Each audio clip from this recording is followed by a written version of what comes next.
Audio Jungle.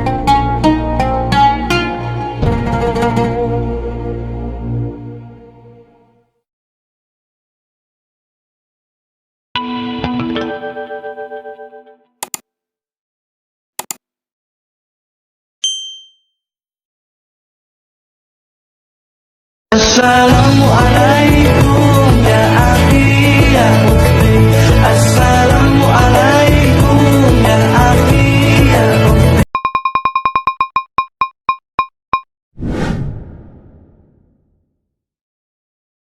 Sedekah ya sedekah, biar hartamu berkah. Allah Maha Pemurah, pasti akan ditambah.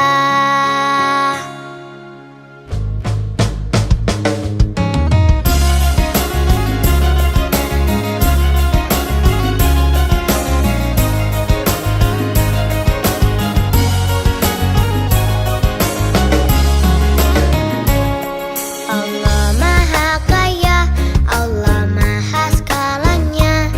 Jangan kau takut miskin harta.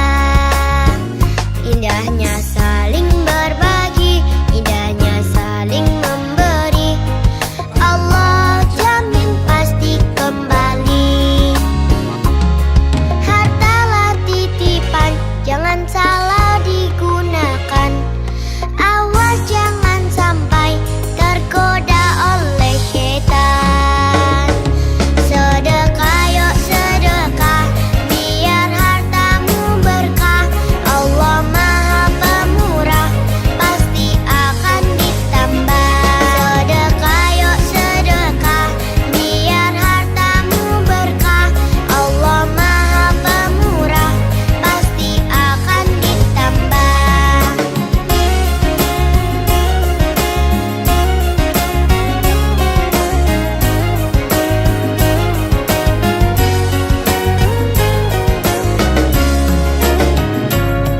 Hartalah titipan, jangan salah digunakan.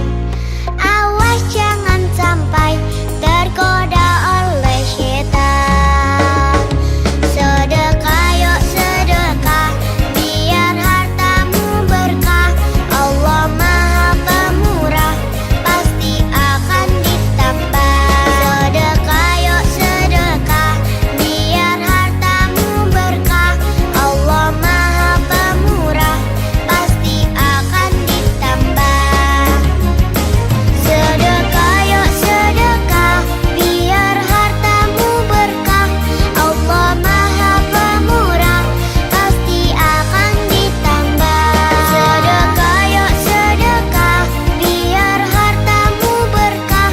Allah Maha Pemurah, pasti akan ditambah.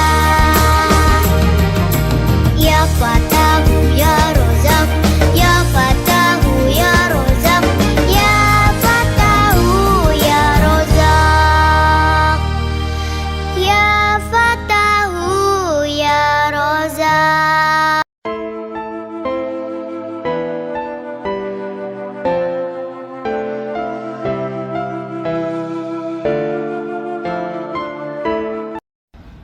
Allahu Akbar, Allahu Akbar. Ashhadu an la ilaha illallah. Ashhadu anna Muhammadar Rasulullah. Hayya 'alas salati, hayya 'alal falah.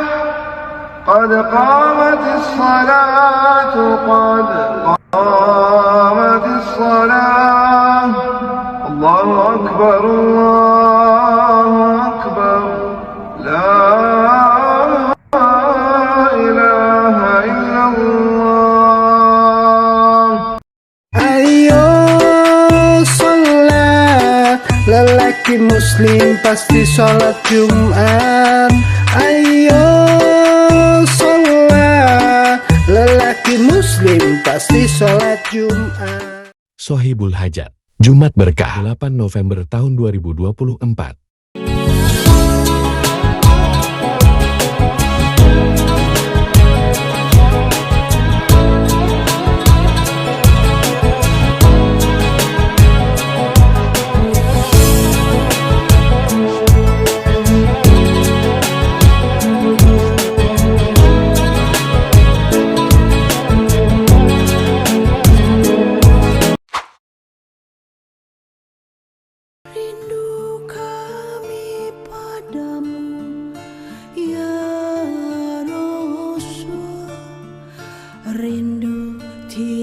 tiada terberi. Berapa jarak darimu ya Rasul, serasa di kau di sini. Cinta ikhlasmu pada manusia bagai cahaya surga. Dapatkah kami membalas cintamu secara bersahaja?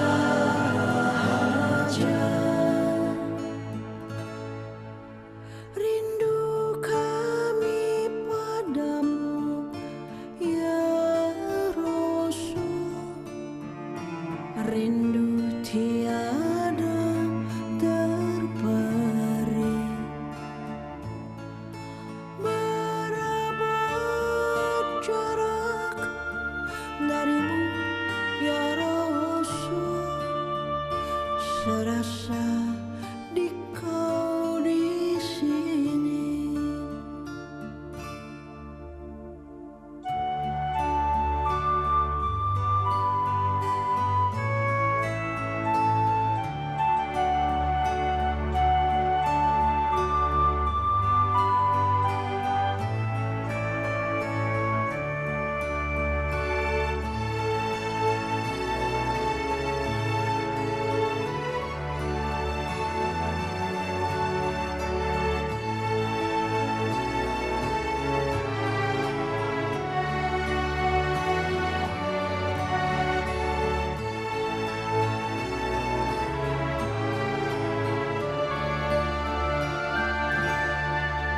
Cinta ikhlasmu pada manusia bagai cahaya surga.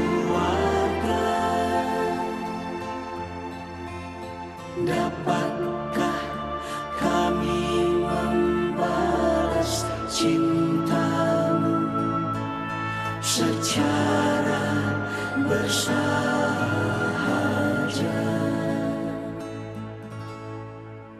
Rindu kami padamu ya. Video pembelajaran.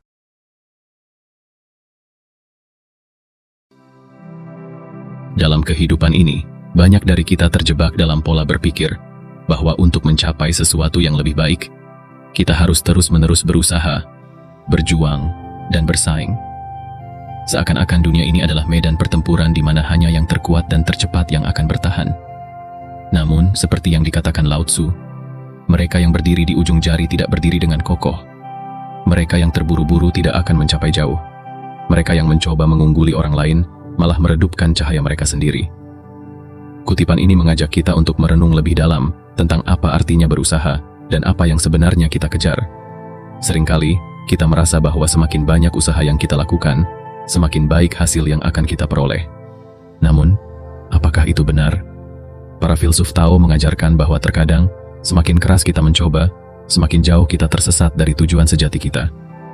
Berusaha untuk berdiri di ujung jari mungkin memberi kita pandangan yang lebih luas untuk sesaat, tetapi kita tidak bisa bertahan lama. Kita kehilangan keseimbangan dan akhirnya jatuh. Hal yang sama berlaku ketika kita terburu-buru, berharap sampai di garis akhir lebih cepat daripada yang lain. Dalam prosesnya, kita melewatkan pemandangan di sepanjang perjalanan, dan ironisnya, kita justru lebih lambat karena kelelahan. Lebih dalam lagi, Lao Tzu menunjukkan bahwa upaya untuk mengungguli orang lain sebenarnya hanya meredupkan cahaya kita sendiri. Dalam mengejar kesempurnaan, kita seringkali lupa bahwa setiap manusia memiliki jalannya masing-masing. Kita terjebak dalam perlombaan tanpa akhir untuk membuktikan diri, sementara dalam prosesnya, kita kehilangan jati diri kita. Dalam upaya untuk menjadi lebih baik dari orang lain, kita lupa bahwa tujuan sejati adalah menjadi versi terbaik dari diri kita sendiri. Jika kamu selalu mencoba menjadi orang lain, siapa yang akan menjadi dirimu? Banyak orang menghabiskan hidup mereka dalam pencarian tanpa henti akan kebahagiaan, kesuksesan, dan makna. Mereka berpikir bahwa jika mereka bekerja lebih keras, belajar lebih banyak, dan memiliki lebih banyak, mereka akan menemukan apa yang mereka cari. Namun, seringkali hasilnya tidak sepadan. Mereka mungkin mencapai tujuan materi, tetapi jiwa mereka tetap merasa kosong dan tidak puas. Seperti air yang mengalir di atas batu, usaha yang terlalu keras hanya mengikis apa yang seharusnya menjadi permukaan yang halus. Para Taois percaya bahwa dengan mencoba mengendalikan segalanya, kita sebenarnya memperumit hidup kita. Kehidupan memiliki cara untuk mengalir dengan sendirinya, seperti sungai yang mengikuti jalurnya. Ketika kita mencoba membendung atau mengubah arah sungai itu, kita hanya menciptakan lebih banyak hambatan dan ketegangan. Sebaliknya, jika kita mengalir bersama arus, kita akan menemukan bahwa kita bisa sampai ke tujuan dengan lebih mudah, tanpa harus melawan kekuatan alam. Mereka yang tidak berusaha untuk mengendalikan dunia, justru yang paling mungkin berhasil, tulis Lao Tzu dalam Tao Te Ching. Kita diajak untuk berhenti melawan, berhenti mencoba terlalu keras, dan mulai mendengarkan suara alami dari kehidupan. Dalam ketenangan, dalam penerimaan, dan dalam aliran, di sanalah letak kekuatan sejati. Ketika kita berhenti berusaha terlalu keras untuk memperbaiki diri dan dunia, kita justru memberikan ruang bagi harmoni untuk muncul dengan sendirinya. Dalam kesederhanaan inilah, dalam keberanian untuk tidak berusaha, kita menemukan kedamaian dan makna yang sejati. Dan dari situlah, segala sesuatu menjadi mungkin. Bukan karena paksaan atau ambisi, tetapi karena kita belajar untuk berjalan seirama dengan alam semesta. Kita tidak perlu berdiri di ujung jari untuk melihat lebih jauh. Kita hanya perlu berdiri dengan kokoh di tempat kita berada. Tidak perlu terburu-buru, tidak perlu mencoba mengungguli orang lain. Cukup menjadi diri sendiri, seutuhnya, dan biarkan dunia bergerak dengan sendirinya. Sebagaimana Lao Tzu mengingatkan, lebih sedikit dilakukan, lebih banyak dicapai. Ketika kita belajar untuk membiarkan, bukan memaksa, hidup kita akan mengalir dengan lebih mudah, lebih damai, dan lebih bermakna.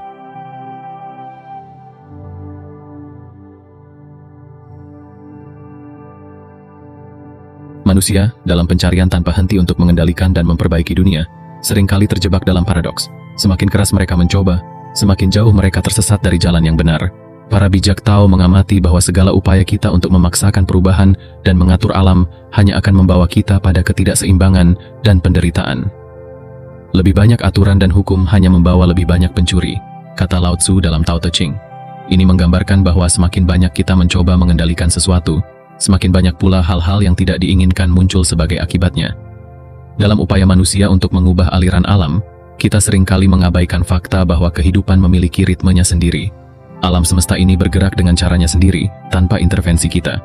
Seperti aliran air yang mengalir tanpa henti, ia menemukan jalannya melewati rintangan, menyesuaikan diri dengan lingkungan sekitarnya, dan terus maju tanpa memaksa. Inilah yang disebut Tao dengan Wu Wei, tindakan tanpa paksaan. Namun kita sebagai manusia seringkali merasa perlu untuk melawan arus ini, seolah-olah kita bisa melakukan yang lebih baik daripada alam. Contohnya terlihat dalam upaya kita untuk membentuk masyarakat yang lebih baik dengan menciptakan hukum, aturan, dan standar moral yang kompleks. Meskipun niat di balik semua ini seringkali baik, hasilnya tidak selalu seperti yang diharapkan. Kita membuat aturan untuk menekan keburukan, tetapi aturan itu sendiri bisa menjadi sumber konflik dan ketidakadilan. Kita menciptakan sistem untuk menjaga ketertiban, tetapi justru berujung pada pengekangan kebebasan. Dalam proses ini, kita kehilangan sentuhan dengan kebijaksanaan alam yang sebenarnya sudah menyediakan segala yang kita butuhkan untuk hidup dalam harmoni. Lao Tzu mengingatkan, ketika kamu mencoba untuk mengubah dunia, kamu hanya akan membuatnya lebih rumit. Biarkan dunia bergerak seperti adanya, dia sudah sempurna sebagaimana adanya. Dalam kebijaksanaan ini, tersembunyi sebuah pelajaran mendalam tentang penerimaan dan ketenangan. Bukannya mencoba untuk mengubah jalannya sungai, kita seharusnya belajar untuk mendayung dengan arus. Bukannya memaksakan kehendak kita pada alam, kita diajak untuk memahami bahwa ada kekuatan yang lebih besar dan lebih bijak dari diri kita sendiri, yaitu aliran alam itu sendiri. Para Taois berpendapat bahwa mencoba untuk memaksakan perubahan adalah seperti berenang melawan arus. Melelahkan, tidak efektif, dan seringkali membuat kita tenggelam. Alih-alih melawan, kita diajak untuk mengalir bersama, untuk beradaptasi dengan situasi yang ada. dan untuk bergerak dalam harmoni dengan dunia di sekitar kita. Dalam banyak aspek kehidupan modern, kita melihat contoh di mana manusia berusaha mengendalikan alam dengan cara yang tidak alami.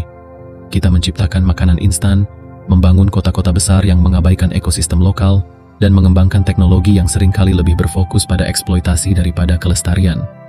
Namun, seiring berjalannya waktu, kita melihat bahwa upaya ini membawa lebih banyak masalah daripada solusi.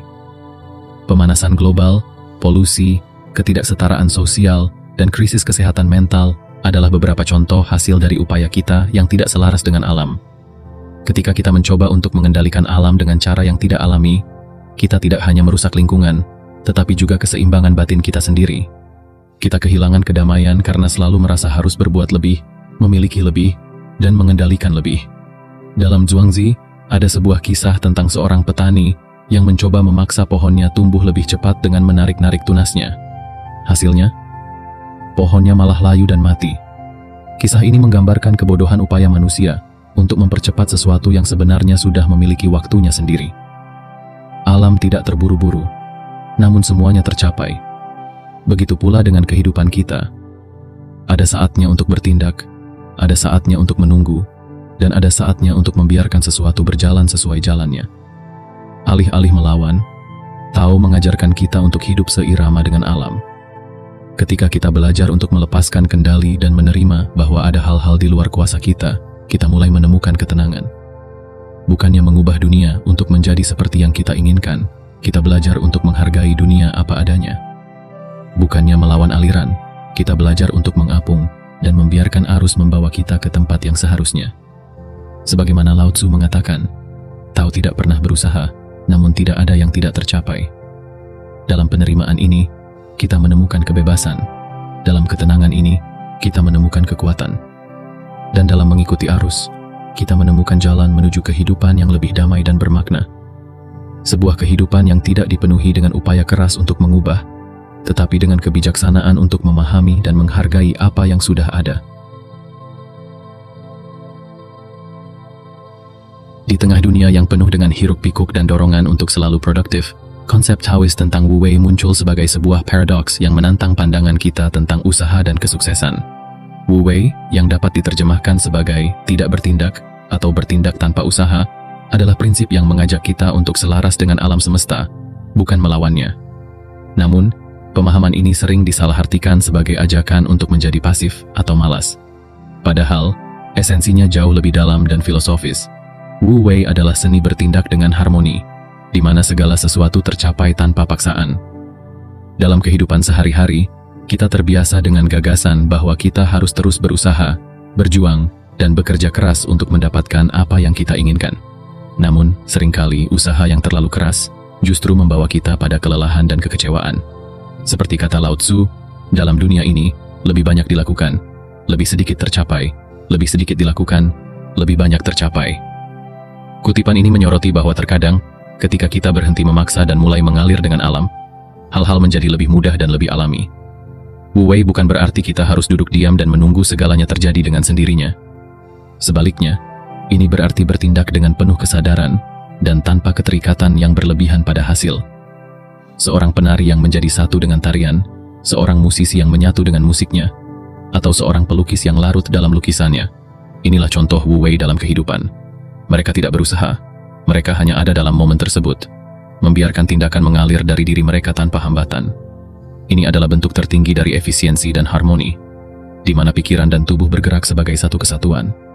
Wu Wei juga terkait erat dengan konsep flow state, sebuah kondisi di mana seseorang begitu terfokus dan tenggelam dalam aktivitasnya, sehingga waktu seolah-olah berhenti, dan segalanya terasa berjalan dengan lancar tanpa usaha.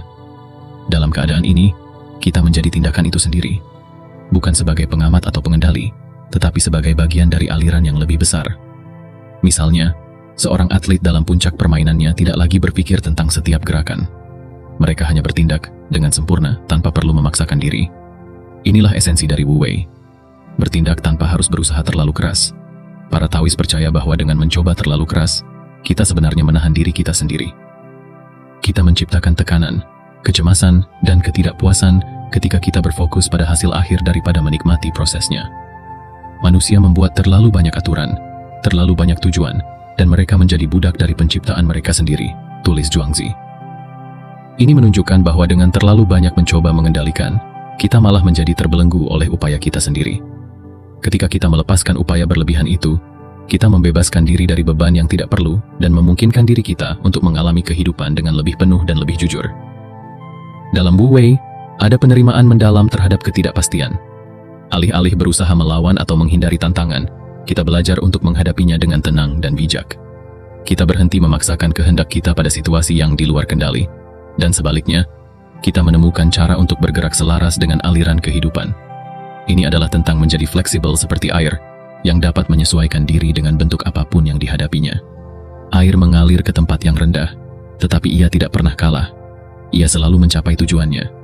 Demikian kata-kata bijak dari filsafat timur. Air tidak memaksa, tetapi ia selalu menemukan jalannya. Ketika kita memahami dan mempraktikkan Wu Wei, kita mulai menyadari bahwa kebahagiaan dan kesuksesan tidak datang dari usaha yang keras atau paksaan, melainkan dari keterbukaan dan kepercayaan pada proses. Kita belajar untuk tidak terlalu terikat pada keinginan kita dan membiarkan hal-hal terjadi dengan cara mereka sendiri.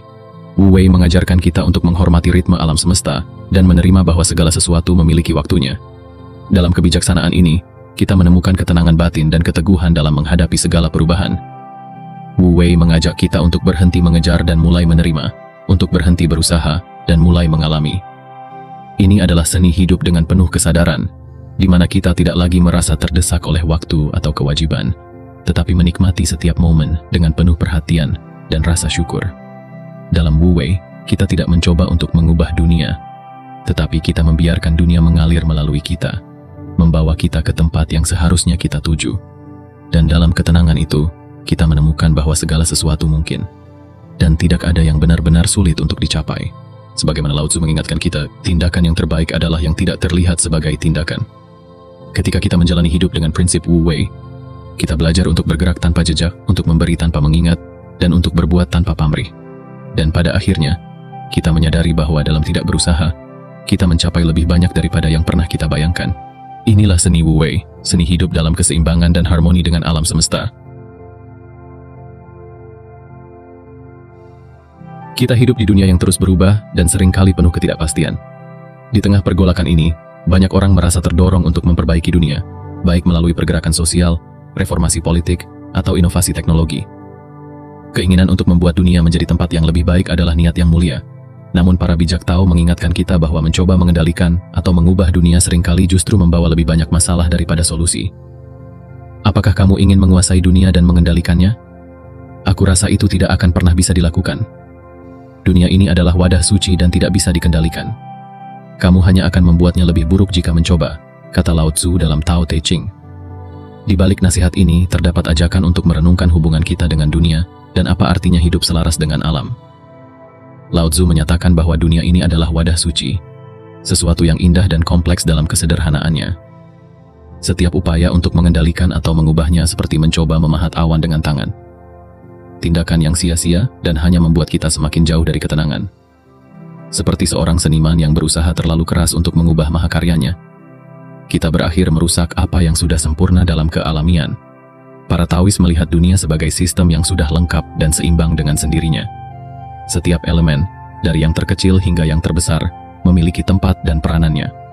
Upaya untuk mengatur atau mengubahnya secara drastis seringkali menghasilkan ketidakseimbangan yang tidak terduga. Misalnya, dalam sejarah kita melihat bagaimana niat baik untuk menebang hutan demi pertanian dan pemukiman justru membawa bencana ekologis yang merusak keseimbangan alam. Hal yang sama terjadi ketika kita berusaha memaksakan sistem politik atau sosial yang bertentangan dengan nilai-nilai budaya lokal. Kita hanya menciptakan konflik dan penderitaan baru. Terkadang, kita juga melihat kecenderungan untuk memaksakan pandangan kita tentang apa yang benar dan salah kepada orang lain dengan harapan mereka akan berubah sesuai dengan standar kita. Dalam Zhuangzi ada sebuah cerita tentang Yan Hui, murid Confucius, yang ingin memperbaiki negara Wei yang dipimpin oleh penguasa yang tidak kompeten. Yan Hui merasa bahwa dengan semua pengetahuan yang dia miliki tentang pemerintahan, dia bisa mengubah negara tersebut menjadi lebih baik. Namun, Confucius memperingatkannya bahwa memaksakan perubahan pada orang lain dari tempat superioritas moral hanya akan menciptakan lebih banyak ketegangan dan perpecahan. Jika kamu tidak memahami pikiran manusia, tetapi tetap tampil di hadapan seorang tiran dan memaksanya mendengarkan khotbah tentang kebajikan dan kebenaran, Ini hanya akan menggunakan kelemahan orang lain untuk memamerkan keunggulanmu sendiri, kata Confucius. Di sini, kita diajak untuk merenungkan. Berapa kali kita mencoba untuk mengubah orang lain atau situasi dengan cara yang tidak memperhitungkan kebutuhan dan kesiapan mereka? Seberapa sering kita bertindak dengan niat baik, tetapi tanpa memahami konteks yang lebih besar, sehingga upaya kita berakhir sia-sia atau bahkan merusak. Dalam dunia modern, kita sering terjebak dalam pemikiran bahwa semakin banyak kita lakukan, semakin besar dampak yang bisa kita buat. Namun, para bijak Tao mengingatkan bahwa kadang-kadang tindakan terbaik adalah tidak bertindak sama sekali. Alih-alih mencoba mengubah dunia, kita diajak untuk mengamati dan memahami aliran alami kehidupan. Ini bukan berarti kita harus pasif atau acuh tak acuh terhadap ketidakadilan atau penderitaan, tetapi lebih pada bagaimana kita mendekati masalah dengan kebijaksanaan dan ketenangan, daripada dengan paksaan atau ambisi pribadi. Lao Tzu berkata, lakukan pekerjaanmu, kemudian melangkahlah mundur. Ini adalah satu-satunya jalan menuju kedamaian. Dalam kata-kata ini, tersembunyi kebijaksanaan tentang melepaskan keterikatan pada hasil. Kita dapat melakukan yang terbaik dengan niat yang tulus, tetapi kita juga harus belajar untuk menerima bahwa hasil akhirnya tidak sepenuhnya berada dalam kendali kita. Dunia ini bergerak dengan caranya sendiri, dan terkadang yang terbaik yang bisa kita lakukan adalah mengikuti alirannya, bukan melawannya. Mengubah dunia memang terdengar menggoda, tetapi para Taois mengajarkan kita bahwa perubahan sejati dimulai dari dalam diri. Ketika kita berhenti mencoba mengendalikan dunia luar dan mulai bekerja pada keseimbangan batin kita sebenarnya membawa perubahan yang lebih besar dan lebih bermakna. Dalam kedamaian batin ini, kita menemukan kekuatan yang tidak terlihat tetapi sangat berpengaruh. Kita menjadi bagian dari aliran yang lebih besar, dan melalui ketenangan dan penerimaan, kita dapat berkontribusi pada harmoni alam semesta tanpa harus memaksakan kehendak kita. Sebagaimana Lao Tzu menutup, ketika kamu menyerah, kamu menang. Dalam penyerahan ini, kita bukan kalah atau pasrah, tetapi kita membebaskan diri dari beban untuk mengubah segalanya. Kita belajar untuk hidup dalam harmoni dengan alam, untuk menghargai dunia sebagaimana adanya, dan untuk berkontribusi dengan cara yang lebih bijak dan penuh cinta. Inilah esensi dari tidak berusaha mengubah dunia. Bukan berarti tidak peduli, tetapi berarti kita memahami bahwa dengan selaras, kita bisa membawa kebaikan yang lebih besar. Dalam pencarian kita akan kebahagiaan, seringkali kita mendapati diri terjebak dalam lingkaran tak berujung dari usaha, keinginan, dan pengejaran yang tiada henti. Kita diberitahu bahwa untuk bahagia, kita harus mencapai lebih banyak, memiliki lebih banyak, dan menjadi lebih banyak.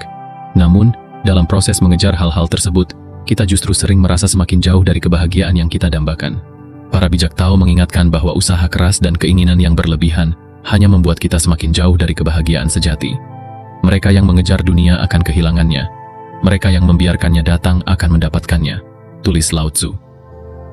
Konsep Taois tentang kebahagiaan berbeda dari apa yang banyak dipahami oleh dunia modern. Kebahagiaan dalam pandangan Tao bukanlah sesuatu yang dapat dikejar atau diraih dengan usaha keras. Kebahagiaan tidak ditemukan di luar diri, dalam bentuk kekayaan, status, atau pencapaian materi. Sebaliknya, kebahagiaan sejati ditemukan dalam penerimaan, dalam ketenangan batin, dan dalam kemampuan untuk mengalir bersama aliran kehidupan tanpa rasa takut atau keterikatan yang berlebihan. Ini adalah bentuk kebahagiaan yang tidak bergantung pada keadaan eksternal, tetapi pada kedamaian yang kita temukan di dalam diri.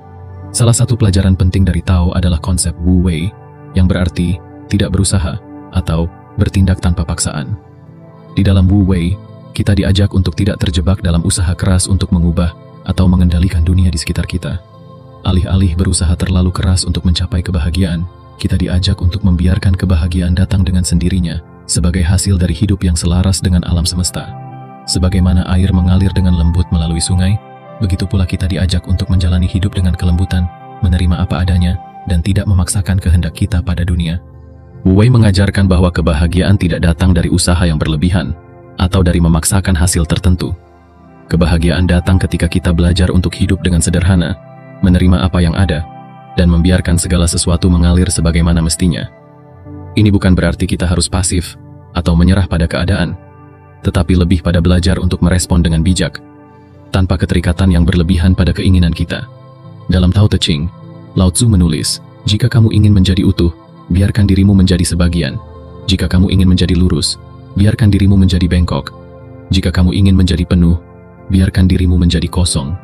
Dengan kata lain, kebahagiaan sejati datang ketika kita berhenti melawan keadaan dan mulai menerima. Seringkali, kita merasa bahwa kita harus selalu aktif, selalu berbuat, dan selalu berusaha untuk mendapatkan apa yang kita inginkan. Kita merasa bahwa kita harus selalu melakukan sesuatu untuk merasa berharga atau berarti. Namun, Tao mengajarkan bahwa ada kebijaksanaan dalam ketidakberdayaan dan ada kekuatan dalam keheningan. Dalam meditasi dan refleksi, kita menemukan bahwa kebahagiaan tidak ditemukan dalam tindakan, tetapi dalam keberadaan. Dalam keberanian untuk duduk diam dan mendengarkan suara batin kita, kita menemukan kedamaian yang tidak dapat diberikan oleh dunia luar. Kebahagiaan dalam Tao adalah tentang melepaskan. Melepaskan harapan yang terlalu tinggi, melepaskan keinginan yang berlebihan, dan melepaskan kebutuhan untuk mengendalikan. Dalam melepaskan, kita menemukan kebebasan. Kebebasan dari tekanan untuk selalu berprestasi, kebebasan dari kecemasan tentang masa depan, dan kebebasan dari rasa tidak puas yang seringkali menyertai usaha kita untuk mencapai lebih banyak. Ketika kita berhenti berusaha keras untuk menjadi bahagia, kita memberi diri kita ruang untuk benar-benar merasakan kebahagiaan yang sudah ada di dalam diri kita. Para Taois juga mengingatkan bahwa dalam kebahagiaan sejati, kita tidak perlu selalu merasa bahagia. Ada tempat untuk kesedihan, ketidakpastian, dan keraguan dalam hidup kita. Seperti yin dan yang, kebahagiaan dan kesedihan saling melengkapi dan tidak dapat dipisahkan. Ketika kita menerima seluruh spektrum pengalaman manusiawi kita menemukan kebijaksanaan yang lebih besar. Kita tidak lagi berusaha untuk menghindari kesedihan atau mengejar kebahagiaan, tetapi kita hidup dalam harmoni dengan setiap momen, apapun bentuknya. Sebagaimana Lao Tzu menulis, ketika tidak ada keinginan, semua hal menjadi damai. Kebahagiaan datang ketika kita membiarkan dunia dan diri kita sendiri menjadi apa adanya, tanpa perlu mengubah atau memperbaiki. Ketika kita menerima hidup dalam segala ketidaksempurnaannya, kita menemukan kebahagiaan yang lebih dalam dan lebih bermakna daripada yang pernah bisa kita bayangkan. Dalam mengakhiri bagian ini, penting untuk diingat bahwa kebahagiaan bukanlah tujuan yang harus kita capai, tetapi sebuah perjalanan yang harus kita nikmati. Sebagaimana sungai yang mengalir menuju laut, kita juga harus belajar untuk mengalir, untuk mempercayai bahwa hidup ini memiliki caranya sendiri untuk membawa kita ke tempat yang tepat. Dalam ketenangan Wu Wei, kita menemukan kebahagiaan yang lebih besar daripada sekadar pencapaian atau kesuksesan. Kita menemukan kebahagiaan dalam hidup itu sendiri, dalam setiap napas, setiap langkah, dan setiap momen yang berlalu. Dengan demikian, dalam Tao, kita belajar bahwa kebahagiaan sejati adalah tentang melepaskan usaha yang berlebihan, menghargai aliran kehidupan, dan menemukan kedamaian dalam ketidakberdayaan. Dan di dalam ketenangan ini, kita menemukan diri kita, utuh, cukup, dan benar-benar bahagia. Video pembelajaran. Sing dimaksud Islam Jawa niku Islam sing sambung karo wujuding kabudayan. Lah budaya niku napa? Budaya niku budidayane manungsa sing ngasilke kaindahan, kena diarani seni. Lah niku definisi seni. Hasil karya manusia sing ngasilke keindahan. Niku tinggalane leluhur, tinggalane nenek moyang awake dhewe mboten le dihancurke lho. Candi dihancurke mboten kenging, ngoten lho. Amangke ada kelangan sejarah no. Leres. Nggih. Diuri-uri ya berarti. Nggih, dadi ngeten. Kadang kan wonten mau memurnikan agama. Wis. Ngoten. Nggih. Terus nek candi niku reca nggih. Reca itu bangsa berhala. Enek demite. Nggih to. Enek lembute. Jane lembut iki manggone teng wong niku dhewe to, Mas. Nggih to. Mulane ngeten. Kowe nek neng gereja sembahyang cara agamamu, nek agamamu Kristen. Kowe nek neng vihara kowe sembahyang cara agamamu. Kowe nek neng masjid sembahyang cara agamamu Islam. Ngoten nggih? Nggih. Neng kowe lek wis rawuh Mas nggih, agamamu Hindu, agamamu Islam, agamamu Kristen, kowe tetep nyawiji wis aja nggawe unsur agamamu. Karena agama niku napa? Niku bahasa Sanskrit, Mas. Ora agama kacu. Ngoten. Jadi agama itu saka bahasa Sanskerta, ora agama kacu, artinya wong meluk agama ki ora kacu. Oh, nggih. Lah lek wong meluk agama tukaran karo kancane niku jenenge urung paham kali agama, ngoten lho. Oh, nggih. Berarti agama niku tuntunan ampre pripun nggih? Ampre tuntunan Rukun, utawa titian sing nuduhke dalane tumuju teng Gusti Allah niku agama. Mula kitab suci kuwi wacanen. Lek wis kok waca, aja mung apal. Gitu? Nggih. Terus maknanono papakno ning ngene kalbu. Ngilmune sambungno karo Gusti Allah. Ngoten to, Mas? nggih nggih. Mergo niku tuntunan sing nuduhke dununge Gusti Allah, kan ngoten gitu. Dadi mboten perlu kok awake dhewe iki karo wong sing sampean agamane napa? Islam. Nah, cedhok karo agama Kristen ya tetep napa? Toleransi, Nggih, kula nggih. toleransi antar umat beragama niku penting. Atau napa kok dadak tukaran? Lah niku. Wah. Mpun meksa, mpun mrusa kalih kapitayane wong liya, karena keyakinan itu ndak iso dipeksa, Mas. Ngoten. Kan wis enek si tugas to. Para pandhita, brahmana, kiai, sugata, nawung, krida, para ulama. Niku duwe kewajiban dhewe-dhewe. Kowe kewajibanmu apa? Mbabar kawruh ilmu sing wis kok gerba ning awakmu, mulangno marang wong akeh sing mbutuhke piwulang kuwi mujudke darmaning urip. Masa niki rak mboten padha lulukan dhewe-dhewe. Niku bingung nih, Mas. Lek mengko ngulamae padha lulukan santrine niku pripun? Lagi malah Akhirnya kan bingung. rombongan to niku sing tek dadi perang. Dadi agama niku diperdebatkan mboten kenging, Mas. Apalagi masuk teng politik nggih. Berarti malah Ngeten. Agama tinggi gawan kedok politik nggih mboten kenging, diperdebatkan nggih mboten kenging, kenenge napa disinau. nggih dipelajari. Lah lek wong Jawa aja kuwi rumangsa pinter. Mulane tembunge wong Jawa kuwi nek dipaido tulisan ning bokor kencana ning atimu, Nggih. nek dialembono buangan ning tempat sampah. Gandeng zaman sakniki ini golek viral, Mas. Wis ora mawas derajate apa sing penting viral. Nggih to? Sing penting viral. Bungok-bungok sing penting viral. Lali niku, Mas. Lah niku sing diarani sambung karo bab nyokro manggilingan. Dadi kanan niku mboten mesti. Enten wong remasane pinter ngerti jebule kaya wong edan. Nggih to? Nggih nggih. Wong sekolah dhuwur pinter ngerti ning pakartine kaya wong edan mergo mboten tepung sing diarani apa? Meper hardaning kanungsa. Enten wong niku kaya bodho ning gerbong ilmu mergo dheweke apa? Dheweke wis ngrumangsani uripe ndak duwe apa-apa. Aku mung diciptakke uripe karo Gusti Allah, isane nglakoni ngene iki wis tak lakoni niki jenenge wong sadar lho, Mas. Meskipun buatan pinter nggih, meskipun buatan S3. Enten wong sing mboten ngeten, ngeten. Wong sakniki niku diarani pinter niku rak mung manggon enten bahasa. Beda bahasane. Wong intelek kan wong cerdas, Mas nggih. Nggih. Ning niku paling ilmu Jawa dereng karupan. Mergo dhek menguasai bahasa Inggris, menguasai bahasa Arab, menguasai bahasa Prancis, diarani niku wong pinter. Ning wis tau olah rasa napa dereng? Sampeyan wong Jawa, Nggih. mboten saged bahasa Inggris, Mboten. mboten saged bahasa Prancis. Nggih. Ning sampeyan iso maca wong sing sekolahe dhuwur mung manggon pinter, ning dheweke ora ngerti. Lah sing diarani wong ngerti niku pas, Mas. Duwe subasita iso ngecakne ilmune. Pinter bahasa Inggris cetok wong tani dijak bahasa Inggris. Dia wong tani ora ngerti. Lucu teman niku. Mergo arepe mamerne sekolahe dhuwur. Pinter basa Prancis cetok wong tani dijak omongan basa Prancis. Ya ora ngerti to, Mas.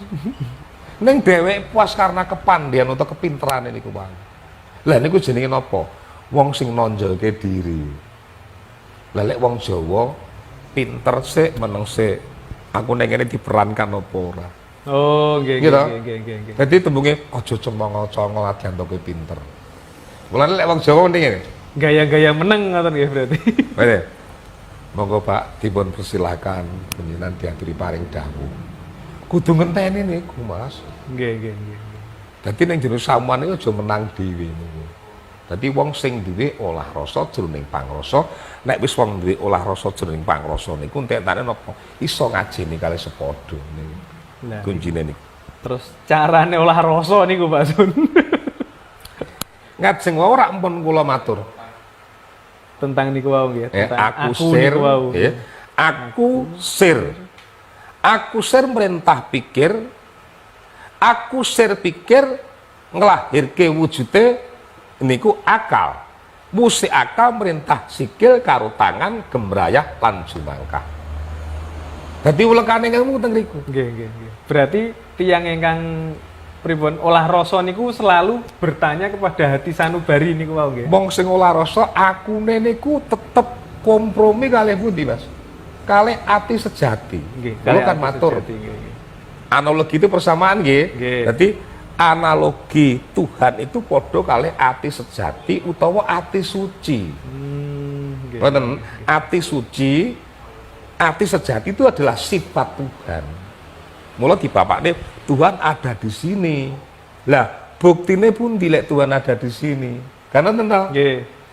Buktine ketika penjenengan ajeng itu minda elek, ini kan mesti ada Oh, keraguan. nggih. Nggih. Leres mesti ada Gitu, keraguan. keraguan. Niku berarti Tuhan disiki, Mas. Aja, guys.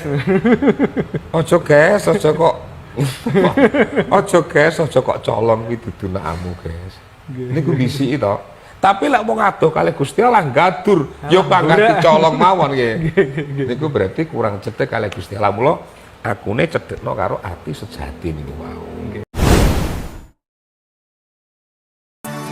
Alangkah indah orang bersedekah, dekat dengan Allah, dekat dengan surga. Takkan berkurang harta yang sedekah, akan bertambah, akan bertambah. Allah Maha Kaya yang Maha Pemurah, yang akan mengganti dan membalasnya. Allah Maha Kuasa yang Maha Perkasa, semoga akan membalas surga. Oh, indahnya saling berbagi, saling memberi karena Allah. Oh, indahnya saling menjaga, saling mengasihi karena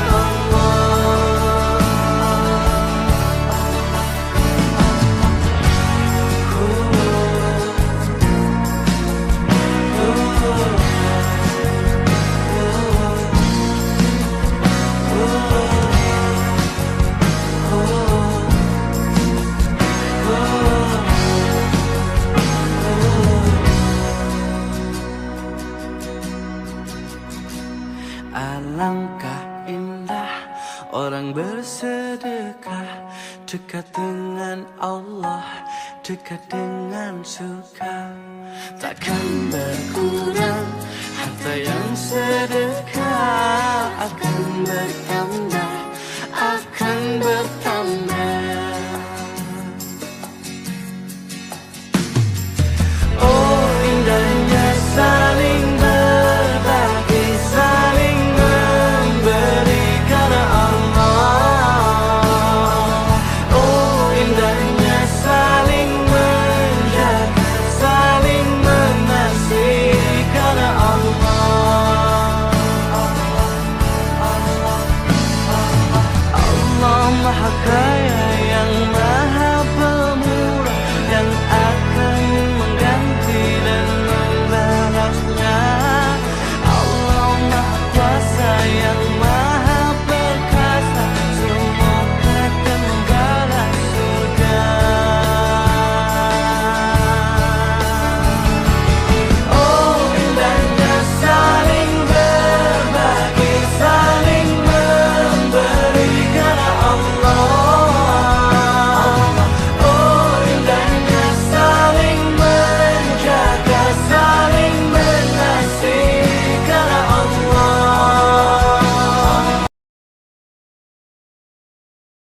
Allah sangat suka dari kalian 3 perkara dan Allah benci dari kalian 3 perkara. Fayardalakum, maka yang Allah ridho kepada kalian dari 3 itu, yang pertama adalah an ta'buduhu wa la tusyriku bihi syai'a. Kalian selalu fokus menyembah Dia saja dan jangan sekutukan dengan apapun. Cukup, pokoknya Allah saja, nggak ada Tuhan lain, nggak ada tempat bergantung, nggak ada tempat menyembah, nggak ada takut kecuali memang hanya kepada Allah. Itu yang Allah paling ridho yang pertama. Yang kedua, wa an ta'tasimu bihablillahi jami'a. Selalu berpegang teguh pada tali Allah. Kemudian yang ketiga maksudnya kepada syariat Allah Subhanahu wa taala, pada apa yang telah Allah perintahkan. Yang ketiga, wala tatafarraqu. Dan jangan pernah berpecah belah. Walaupun kita benar, sampaikan kepada orang terima, alhamdulillah. Orang tidak mau terima, ya sudah. Tetap dia saudara kita muslim.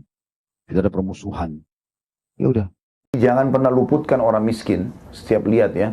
Saya subhanallah tidak pernah pulang dari ta'lim kecuali saya temukan orang miskin. Di Indonesia kita banyak sekali di pinggir jalan. Syaitan akan bisikin, orangnya masih kuat, tidak usah bantu, yang di depan saja. A'udzubillahi minasyaitonirrajim. Berhenti, kasih langsung. Jangan ditunda, nggak usah. Dan kasih sesuatu yang membuat kalau kita pun jadi posisi dia, kita senang. Kalau mau sedekah makanan, jangan kasih makanan daripada rusak, kasih aja sapam. Kan tidak enak nih daripada. Dari awal di meja bungkusin kasih. Jangan bekas-bekas gitu ya. Walaupun nanti kalau ada yang sisa boleh saya kita kasih orang. Tapi kalau mau niat sedekah dari awal. Dan sedekah itu lebih besar pahalanya pada saat seseorang itu memberikan yang terbaik. Jadi kerjakan sebelum tiba hari yang kita sudah tidak mampu lagi. Nggak boleh sengaja seorang muslim berdiri di bawah sebuah pohon, nggak ada sebabnya, tiba-tiba saja cabut-cabutin daun pohon itu. Nggak boleh. Kenapa antum cabut? Untuk apa? Kalau daun pohon dicabut itu seperti manusia dijewer kupingnya. Untuk apa? Saya pernah lihat ada satu orang pegang kayu, semua pohon dipukul-pukulin sama dia, rusak semua, berantakan. Jadi kotor. Saya tegur, kenapa? Kenapa dipukul pohon ini? Ini juga makhluknya Allah. Hewan tanpa sebab tiba-tiba dipukul, kucing lewat ditendang, pikirannya dia sudah kucing gak bisa melawan. Allah Tuhan mereka dan Tuhan kita sama. Allah tetap Rahmanur Rahim, pengasih dan penyayang bagi para penyayang juga. Dan Allah Syadidul Iqab, berat hukumannya bagi para orang-orang yang jahat. Jadi hati-hati sekali. Momen mengharukan terjadi. Lihatlah pria ini yang awalnya hanya ingin berfoto di dekat mobil mewah, tapi akhirnya dia berlari karena mengetahui jika sang pemilik mobil pasti akan marah. Namun setelah itu justru inilah yang terjadi.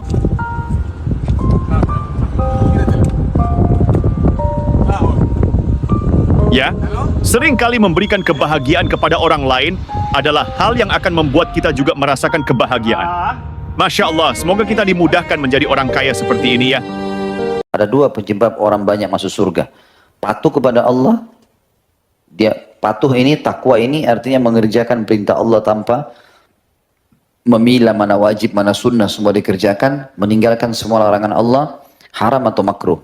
Dan akhlak yang baik, perilaku yang baik. Lalu Nabi SAW balik bertanya lagi, apakah kalian tahu sesuatu apa yang paling banyak membawa orang masuk ke dalam neraka?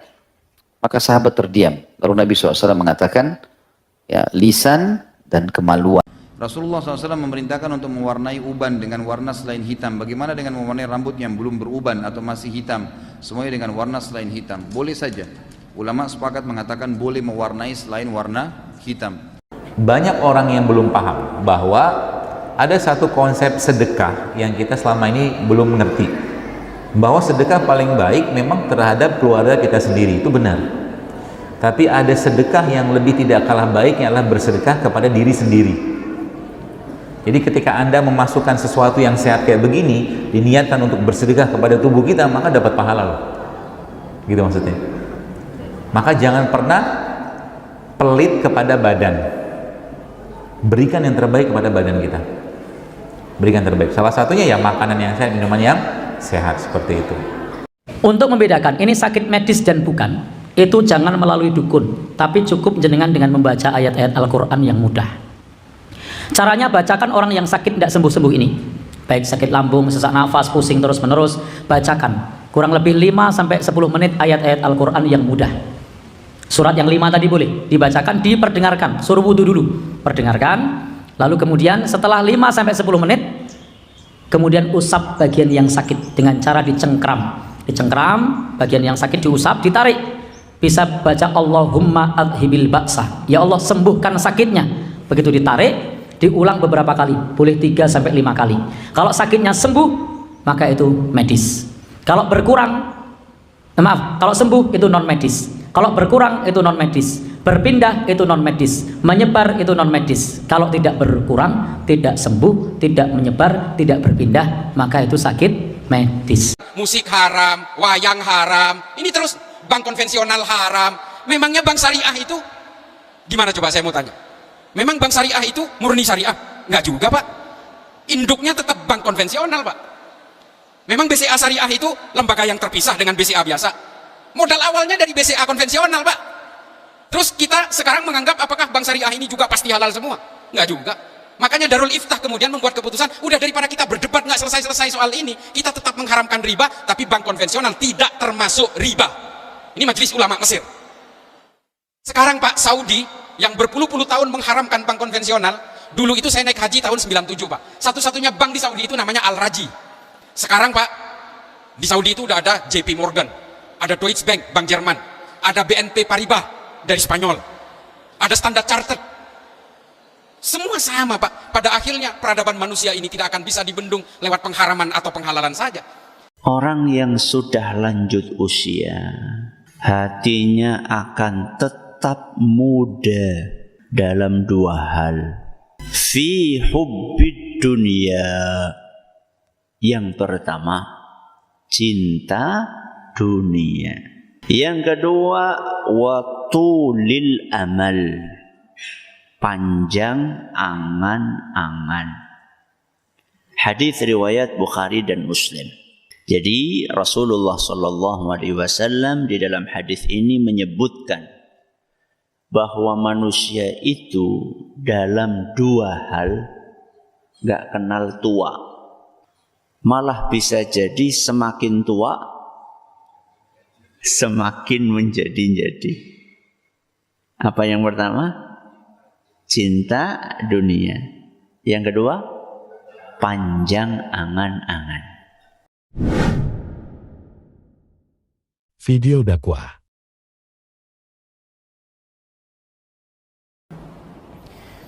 Bismillahirrahmanirrahim. Wa ghayatul ilmi al-amalu bihi. Dan tujuan daripada ilmu itu adalah mengamalkan apa yang telah dipelajari dari ilmu yang didapati. Jadi puncaknya ilmu itu amal. Saya ulang ya, puncaknya ilmu amal. Jadi kalau ada di antara kita kemudian belajar tapi tidak mengamalkannya, itu seakan-akan tidak mendapatkan esensi dari pengetahuan yang telah dipelajarinya. Belajar tahajud sudah final puncaknya, tapi enggak tahajud, maka seakan-akan kosong dari ilmunya. Belajar tentang fikih misalnya, sholat, tapi tidak dipraktekkan, enggak pernah sholat, maka kosong nilai ilmunya. Ya. Karena itu kemudian li'annahu thamratuhu wa faidatul amri, dan sungguh mengamalkan ilmu itu adalah buah dari pelajaran yang telah didapati. Jadi kalau Anda nanam begini, maaf, Bapak Ibu nanam pohon misalnya, mangga. Saya mau tanya, dari pohon mangga itu yang mau diambil pohonnya, daunnya, atau buahnya? Buahnya. Anda tanam, tumbuh, berbuah sampai matang, petik buahnya. Nah, buah itu dalam konteks pendidikan, dalam konteks pelajaran dan pengajian, itulah yang disebut dengan amal. Jadi kalau ada seseorang menuntut ilmu tapi kemudian tidak mengamalkannya, itu mohon maaf, itu seperti orang yang nanam pohon tapi tidak pernah berbuah. Sehingga ada kata-kata mutiara orang Arab menyebutkan al-ilmu bila amalin kasyajari bila thamarin. Sungguh ilmu yang tidak diamalkan itu ibarat pohon tanpa buah, gak ada nilainya. Cuman capek aja gitu. Maaf ya, maaf. Datang, siapin waktu, besok mau ikut kajian, jam sekian, berangkat gelap kadang-kadang. Ya udah naik motor, ada lubang, kadang-kadang berdesakan, belum tentu dapat sap yang paling depan. Padang masuk aja udah nggak kebagian, mau naik ke atas udah nggak mungkin. Di luar udah nyatet, kadang-kadang gelap-gelapan. Udah perjuangan seperti itu nggak diamalin, nggak ada faedahnya. Apalagi yang cuma datang buat selfie aja. Ceklik, aku juga sedang di pengajian. Dapat apa? Nggak dapat apa-apa. Sayang, capek-capek kayak orang kerja, udah capek nggak dapat gaji. Antum mau nggak kerja? Kerja tiap bulan, begitu gajian nggak dapat. Ya sama aja orang datang ke pengajian, berangkat capek, hambat jalan ini, naik gunung, lewatin lembah, ya dan seterusnya. Nyampe ke majelis ilmu, belajar, tapi nggak diamalin, nggak dapat apa-apa. Sama kayak nanam pohon tanpa buah. Kemudian wa faidatul umri, faidatul umri, manfaat mengamalkan ilmu itu, ini menunjukkan manfaat umur dari seseorang yang hidup. Jadi kalau Anda ingin tahu apakah umur kita, usia kita bermanfaat atau tidak, gampang. Salah satunya dari sekian ilmu yang kita pelajari, berapa yang kita amalkan.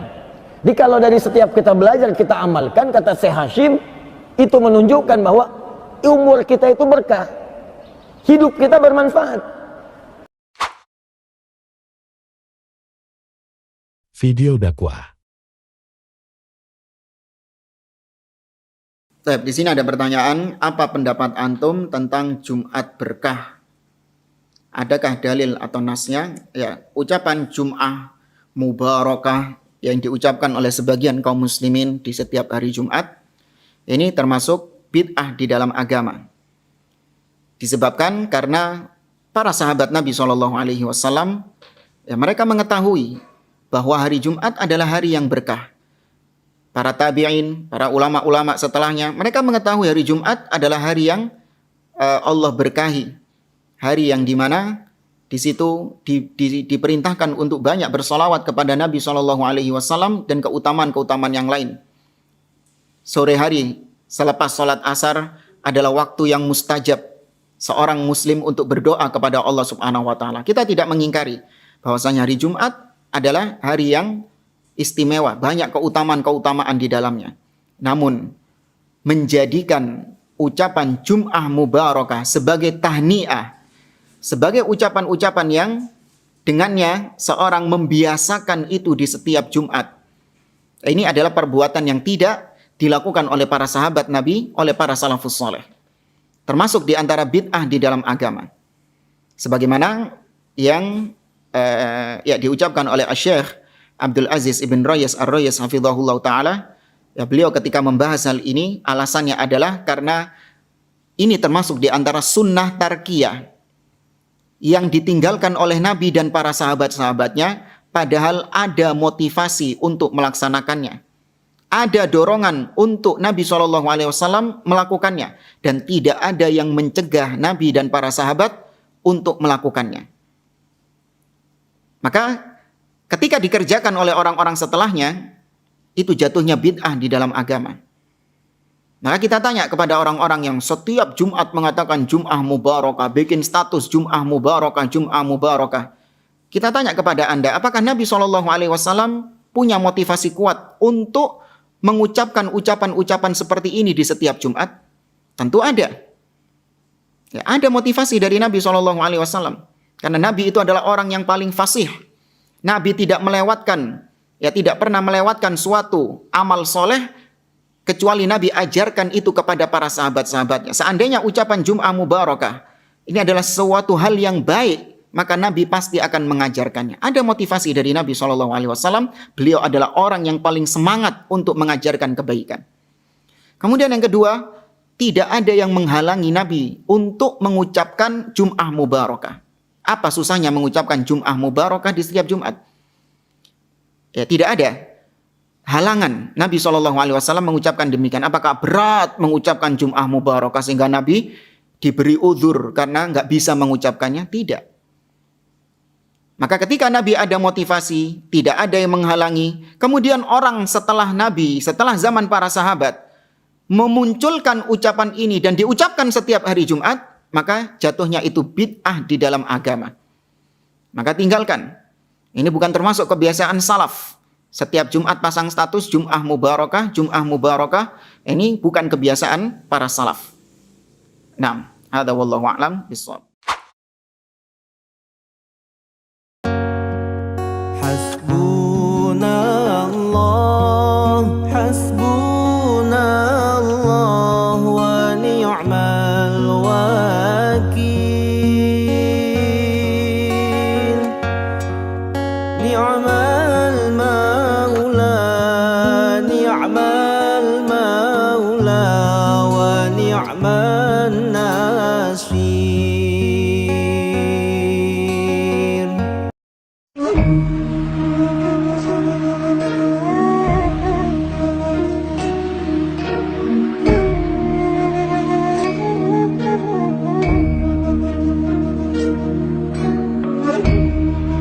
Astaghfirullah Rabbal baraya, astaghfirullah minal khataya, astaghfirullah Rabbal baraya, astaghfirullah minal khataya. Rabbi zidni ilman nafi'an wa wafiqni amalan maqbulan wa habli rizqan wasi'an wa tub alaina taubatan nasuha wa tub alaina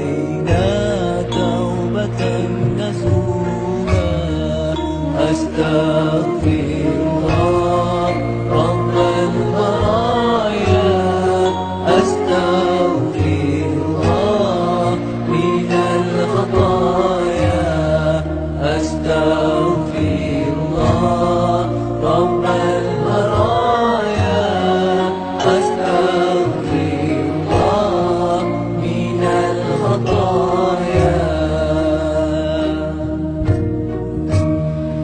Rabbi zidni ilman nafi'an wa wafiqni amalan maqbulan wa habli rizqan wasi'an wa tub alaina